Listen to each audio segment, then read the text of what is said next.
6 orang ditangkap dalam operasi tangkap tangan yang dilakukan oleh Komisi Pemberantasan Korupsi atau KPK di Kalimantan Selatan. Mereka terdiri atas 2 orang swasta dan 4 orang penyelenggara negara. Namun, KPK belum membeberkan identitas para pihak yang diamankan dari OTT di Kalimantan Selatan. Menurut Jubir KPK Tessa Mahardika Sugiarto, 4 orang yang ditangkap di Kalimantan Selatan saat ini masih dalam perjalanan menuju Gedung Merah Putih KPK, sampai dengan saat ini sudah ada 2 orang yang diamankan oleh KPK. 1 orang berprofesi sebagai swasta dan satunya berprofesi sebagai penyelenggara negara. 4 orang lainnya masih dalam perjalanan menuju Gedung Merah Putih KPK dan nantinya akan dilakukan proses pemeriksaan, ujar Tessa. KPK memiliki waktu 1 kali 24 jam untuk menentukan status hukum dari pihak yang diamankan dalam OTT. Tessa memastikan KPK akan mengumumkan hasil lengkap dari kegiatan OTT di Kalimantan Selatan kepada publik pada hari Selasa besok. Lebih lengkapnya nanti akan kita update besok setelah seluruh pihak yang saya sebutkan telah hadir. Tadi saya sudah sampaikan, perjalanan membutuhkan waktu. Kalau sudah selesai semua, tentunya insya Allah besok kita akan sampaikan update-nya lebih lengkap, sambungnya. OTT di Kalimantan Selatan dilakukan KPK pada hari Minggu. Wakil Ketua KPK Nurul Gufron mengatakan 6 orang yang ditangkap itu terdiri dari pihak pemberi dan penerima suap. Kita mengamankan sekitar 6 orang dari pihak pemberi dan penerima dengan sejumlah uang, kata Gufron. Gufron menyebutkan ada lebih dari 10 miliar rupiah uang yang juga disita KPK dari hasil operasi tangkap tangan di Kalimantan Selatan. Kita mengamankan lebih dari 10 miliar rupiah karena masih dalam proses dihitung. Diduga suap dalam PBJ atau pengadaan barang dan jasa, ucap Gufron. Kapolda Kalsel Irjen Winarto menyebutkan penyidik Komisi Pemberantasan Korupsi telah membawa beberapa saksi terkait operasi tangkap tangan ke Jakarta.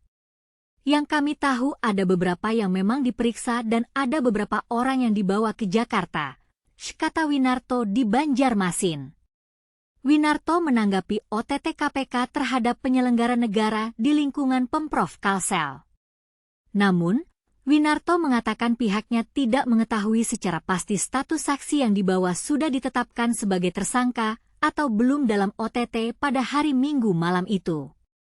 Saya kurang tahu pasti, apakah itu sudah jadi tersangka atau belum, ujar Winarto, yang juga mengaku tidak dapat mengungkapkan barang bukti yang diamankan penyidik, karena hal itu merupakan kewenangan KPK. Winarto mengaku Polda Kalsel hanya diminta KPK membantu menyiapkan dan memilih tempat untuk pelaksanaan pemeriksaan terhadap dugaan OTT tersebut.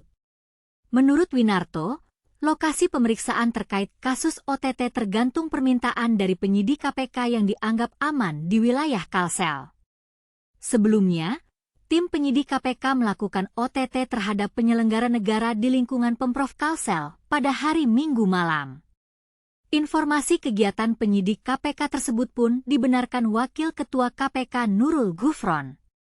Benar, KPK melakukan giat penangkapan, kata Gufron saat dikonfirmasi di Jakarta, hari Minggu malam.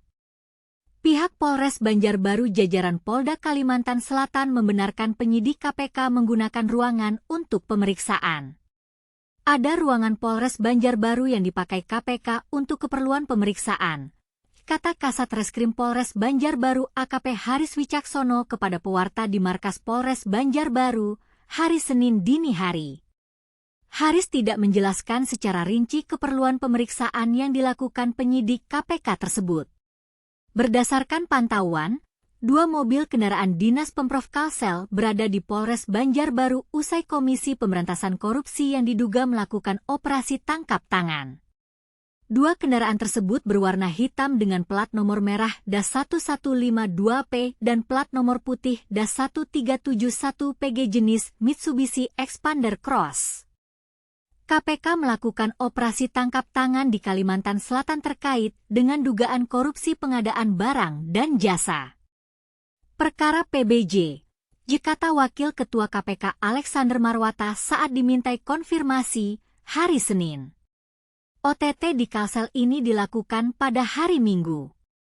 Namun, KPK belum mengungkap identitas pihak yang terjaring OTT ini. Bagaimana dengan Anda? Apakah Anda berpikir bahwa OTT ini akan membantu mengurangi korupsi di Indonesia? Ataukah Anda memiliki pertanyaan lain tentang OTT ini?